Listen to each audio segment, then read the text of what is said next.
Assalamualaikum warahmatullahi wabarakatuh. Hai warga sekalian, welcome back to podcast Adigana. Dan di sini saya Safa yang bakalan nemenin keseruan podcast kita di episode kali ini.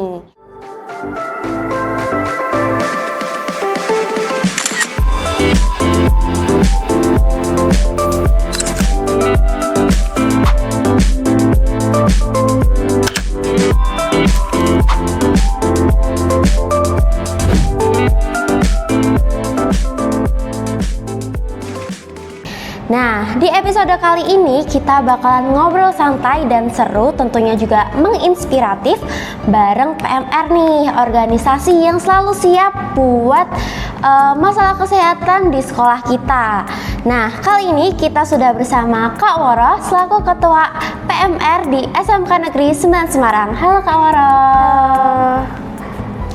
Oke, jadi buat kalian nih yang mungkin penasaran dengan kepala merahan dan pengen gabung nih di PMR, kalian wajib tonton episode kali ini sampai selesai ya. Oke, tanpa berlama-lama lagi, mari kita mulai.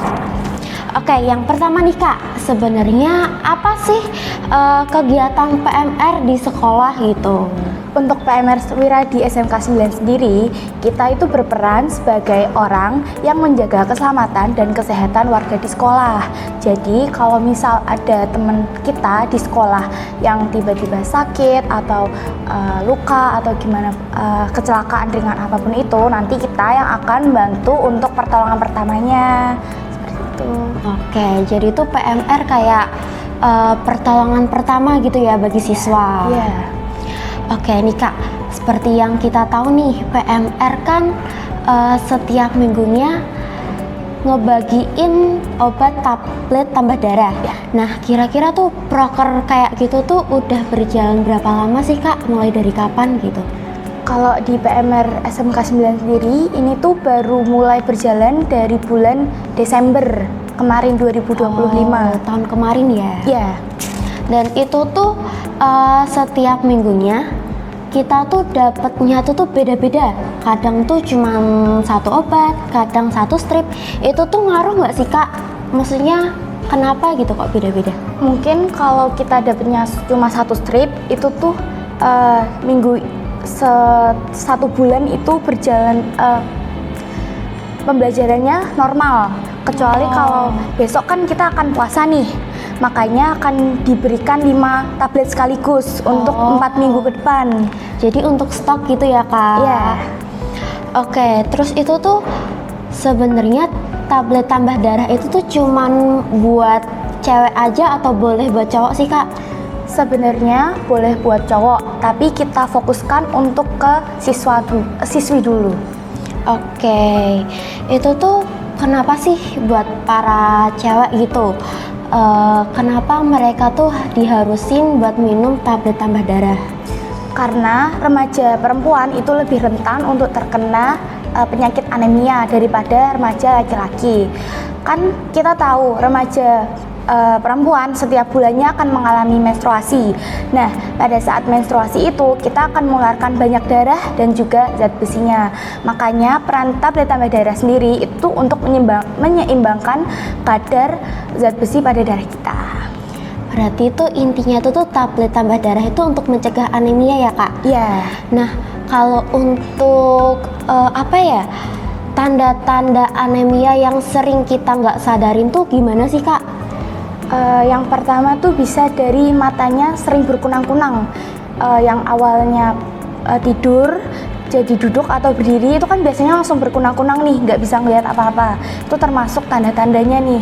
Habis itu bagian tubuh itu sering kedinginan atau kesemutan. Itu juga bisa jadi tanda-tanda anemia. Terus ada 5L nih, lemah, letih, lesu, lelah, dan lalai. Itu juga tanda-tanda terkena anemia. Oke, nah buat tanggapan kakak sendiri nih, sebenarnya tuh banyak kan siswi di sini tuh yang kurang gimana ya, masih males-malesan gitulah minum obat tablet tambah darah. Nah, tanggapan kakak tentang itu tuh gimana sih? Kalau menurut saya ya, itu tuh nggak boleh ya guys, karena itu tuh penting banget. pasti kan banyak dari kalian ngerasa kalau tablet tambah darah tuh nggak enak, terus baunya juga kurang enak, terus ada efek sampingnya juga kadang kan. Iya. Tapi itu sebenarnya nggak apa-apa. Kalau bisa harus diminum. Oke, jadi itu kayak ya biar kesehatan kita tetap terjaga gitu ya Kak. Iya. Terus sebenarnya tuh efek samping dari tablet tambah darah itu sendiri tuh bahaya nggak sih? Kalau bilang bahaya sih enggak ya, kalau kita minumnya tuh secara teratur setiap minggu atau setiap hari pada saat kita mengalami menstruasi. Karena kan kita tuh butuh zat itu, zat besi itu. Mungkin beberapa orang itu ada yang mengalami efek samping setelah minum tablet tambah darah itu. Contohnya seperti mual, perutnya sakit, pupnya mungkin warnanya kayak lebih gelap, terus juga diare. Itu tuh sebenarnya nggak apa-apa karena tubuh kita tuh butuh waktu untuk mencerna tablet tambah darah itu. Mungkin nanti kalau misal kita udah rutin minum tablet tambah darah setiap minggunya, pasti tubuh kita tuh udah kenal sama tablet zat besi itu dan nggak akan ada efek samping itu. Oke. Terus gimana sih Kak cara kita itu minum tablet tambah darah biar hasilnya tuh maksimal gitu di tubuh kita?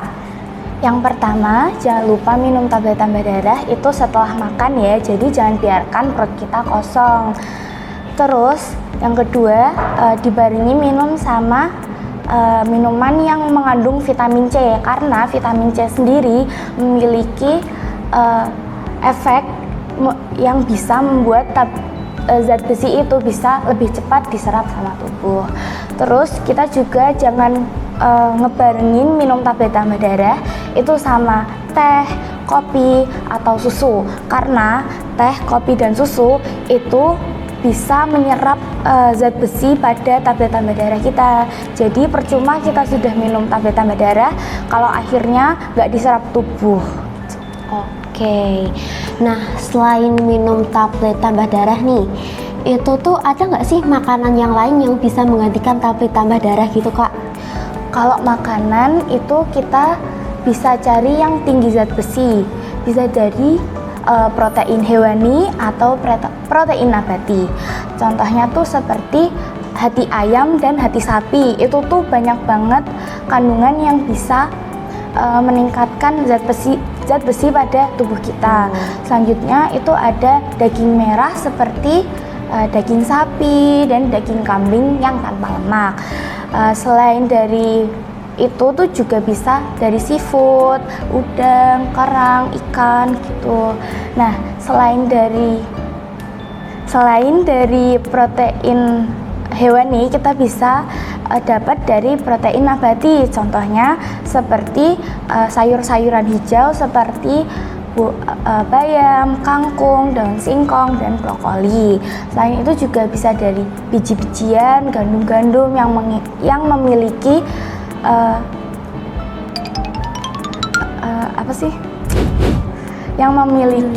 manfaat seperti gitu ya. Ya. Selain itu juga kita harus mengurangi yang namanya konsumsi teh dan kopi, karena teh dan kopi sendiri itu memiliki zat yang menyerap zat besi pada tubuh kita. Nah, itu ternyata tuh banyak banget ya guys makanan-makanan atau minuman yang bisa menggantikan dari tablet tambah darahnya itu sendiri. Nah, dari makanan dan tablet tambah darah itu sendiri kan itu untuk mencegah anemia nih Kak. Nah, sebenarnya anemia sendiri itu tuh berpengaruh penting nggak sih bagi konsentrasi prestasi siswa gitu? Pastinya berpengaruh banget, karena kan dari tanda-tanda 5 tadi kan ada 5L: lemah, letih, lesu, lelah, dan lalai. Jadi contohnya tuh misal ada seorang siswi nih berangkat sekolah, dia rasanya kayak males banget, udah nggak semangat belajar, terus waktu belajar pun nggak bisa berkonsentrasi ke pelajarannya. Itu kan pasti berpengaruh besar ke materi yang akan didapatkan oleh siswa tersebut kan. Ya. Jadi itu pasti akan mempengaruhi. Belum lagi kalau misal 5L tadi mungkin tambahan mungkin orang siswi tersebut mudah sakit. Itu nanti kan akan sering izin ya. Iya, sering izin mungkin pusing gitu-gitu. Dari izin tersebut pasti kan mungkin tidak bisa mendapatkan materi yang lebih lengkap kan. Jadi itu juga mengurangi konsentrasi belajar pada siswi. Oke, jadi sebenarnya tuh cukup penting ya Kak. Lalu untuk tujuan kita harus peduli gitu sama kesehatan darah kita tuh sebenarnya tuh apa sih Kak tujuannya gitu? Kan kita semua tahu kalau darah itu ada di seluruh tubuh ya. Iya. Jadi kalau darah kita sendiri yang rusak atau nggak bagus, pasti kan seluruh tubuh juga akan terdampak. Oke. Jadi intinya itu tuh pada tablet tambah darah itu sendiri tuh sangat berpengaruh penting bagi kesehatan tubuh, dan juga dari PMR sendiri itu berkegiatan sosialnya tuh juga cukup bagus, seperti membagikan obat tablet tambah darah itu sendiri ya Kak. Ya. Nah, untuk PMR sendiri itu selain berkegiatan di sekolah, terus melatih kedisiplinan, melatih tanggung jawab. Kemarin kan juga sempat ngadain LDK kan Kak? Ya. Mungkin boleh diceritain dikit-dikit mungkin tentang LDK kemarin, keseruannya tuh seperti apa sih Kak? Pada saat LDK itu tuh kita mendapatkan materi dari PMI-nya langsung, yaitu ada materi sejarah kepalang merahan dan juga kesehatan pada perempuan nih. Jadi materinya itu dari PMI dan juga Duta Kemanusiaan dari Universitas Negeri Semarang. Oke, dan itu tuh masih dilanjut sama keseruan-keseruan kayak pentas gitu-gitu ya Kak? Kita juga ada pentas, ada game juga. Waktu LDK tuh kita melakukan serah terima jabatan. Oke, jadi gitu ya. Terus tuh menurut kakak hal yang paling berkesan gitu di PMR itu gimana sih? Menurut saya yang paling berkesan itu waktu pemilihan ketua PMR 2025-2026 karena jujur saya masih nggak nyangka bisa kepilih menjadi ketua PMR di SMK Negeri 9 Semarang. Oke, nah sebenarnya itu tuh skill yang penting yang harus didapat setelah gabung di PMR itu apa aja sih Kak? Yang pertama kita harus tahu pertolongan pertama karena itu yang paling sering diajarkan pada saat latihan rutin ya. Setelah itu juga kita harus bisa peduli tentang permasalahan kesehatan di sekitar kita nih, misal di sekolah, di rumah, atau di masyarakat. Oke, nah terus tuh dari kakaknya sendiri pernah nggak sih ngalamin kayak masalah darurat gitu tentang mungkin ada siswa yang pingsan atau mungkin siswa yang kenapa gitu di sekolah gitu, pernah nggak sih Kak? Itu sering banget terjadi apalagi pada saat upacara bendera ya. Jadi pada saat upacara bendera PMR sendiri menyediakan beberapa anggota untuk berjaga di samping apabila ada kecelakaan ringan nih, contohnya seperti pingsan nih biasanya. Nah, kalau misal ada yang pingsan, kita akan membantu siswa atau siswi tersebut untuk dievakuasi terlebih dahulu. Selanjutnya kita akan memberikan pertolongan yang dibutuhkan kepada korban tersebut. Oke, biasanya itu kalau misal tadi kan kakak bilang pertolongan pertama saat upacara. Nah, itu tuh biasanya tuh ditempatin di mana sih Kak? Kalau untuk siswa-siswa yang kurang enak badan, kan mungkin kan kalau waktu upacara sendiri nih, pasti kan nggak cuma 1-2 orang juga ya. Yeah. Kalau kita itu yang pertama bisa dievakuasi ke pinggir lapangan di depan kelas atau bisa ke dalam perpus. Tapi kalau misal butuh banget nanti bisa dibawa ke UKS. Oke. Nah, terus kalau untuk apa aja sih kayak harapan untuk PMR kedepannya gitu. Mungkin dari kakak selaku ketua nih. Nah nanti kayak misal kedepannya itu tuh anggota-anggotanya tuh gimana gitu dan harus punya skill apa gitu. Kalau dari saya sendiri, saya berharap PMR Wira di SMK 9 ini lebih berkembang, lebih maju. Untuk anggota-anggotanya mungkin bisa lebih siap siaga apabila ada sebuah kecelakaan atau pertolongan. Oke, nah jadi itu tadi obrolan seru nih dari kita. Nah, semoga dari obrolan kali ini kita bisa mengambil banyak manfaat nih tentang PMR, peran-peran PMR, terus pengalaman-pengalaman serunya, hingga peran penting obat tablet tambah darah bagi kesehatan kita. Nah, buat kalian nih yang mungkin tertarik pengen gabung PMR ya kak, jangan ragu buat cari-cari info untuk gimana caranya sih bisa gabung di PMR di SMK Negeri 9 Semarang ini. Nah sebelumnya terima kasih buat Kak Moro yang telah menyempatkan hadir di episode kali ini. Dan sebelum kita akhiri episode kali ini, bisa dong kita jargon dulu. Podcast Adigana, asikin nontonnya, dapetin ilmunya. Saya Safa pamit undur diri. Wassalamualaikum warahmatullahi wabarakatuh. Bye bye.